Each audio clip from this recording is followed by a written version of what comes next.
زیادہ دور نہ جائیں، میں اپنے آپ کو اپنے شیخ و مرشد حضرت مفتی رشید احمد صاحب لدھیانوی رحمہ اللہ تعالیٰ کے تھوڑے سے حالات بتاتا ہوں، جس سے آپ کو پتہ چلے گا کہ اسلام کے جو نظام طہارت ہے اس نے مسلمانوں کی اور علماء اور صلحاء کی زندگی پر کیا اثرات مرتب کیے۔ ہم تو حقیقت یہ ہے کہ دین پہ ناقص چلتے ہیں۔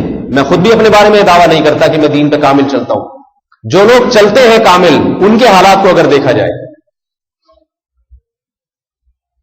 میں جب حضرت مفتی رشید احمد صاحب رحمہ اللہ تعالی کی زیارت کے لیے پہلی مرتبہ گیا تو جس چیز سے میں سب سے پہلے متاثر ہوا، حضرت کے گھر کی صفائی، لباس کی صفائی۔ گھر کا نظام ایسا تھا کہ اس میں مٹی کا ایک ذرہ نہیں تھا، ذرہ۔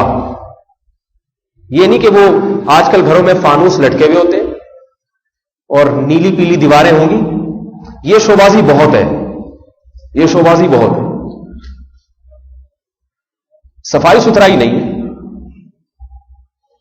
حضرت کا لباس ایسا تھا کہ ہم یہ کہا کرتے تھے کہ کبھی ہم نے حضرت مفتی رشید احمد صاحب رحمۃ اللہ علیہ کے لباس پر یہ تو مکھی کی بیٹ کا نشان یہ نہیں دیکھا ہم نے۔ اور میں بلا مبالغہ کہتا ہوں کہ ہم نے حضرت کے پاؤں کے تلوے جو دیکھے ہیں، سردی کی حالت میں جاتے تھے تو تلوے نظر آتے ہیں کہ یہاں پہ کہ اچھا یہ اٹھا کے زیارت کیا کرتے تھے، لیکن ایسا نہیں ہے۔ جب سردی کی حالت میں جاتے تھے تو پاؤں کے تلوے تو نظر آتے ہیں نا، نماز ہم پڑھ رہے ہیں تو پاؤں کے تلووں پر کوئی گرد کا نشان۔ ایک عام آدمی کا چہرہ اتنا صاف نہیں ہوتا تھا جتنا پاؤں کے تلوے صاف ہوتے تھے۔ باقی صفائی ستھرائی کو آپ خود قیاس کر لیں کیا حال ہوگا۔ اور یہ ایک نہیں ہے، ایسے ہزاروں ہمارے جتنے اکابر ہیں، بزرگان دین ہیں۔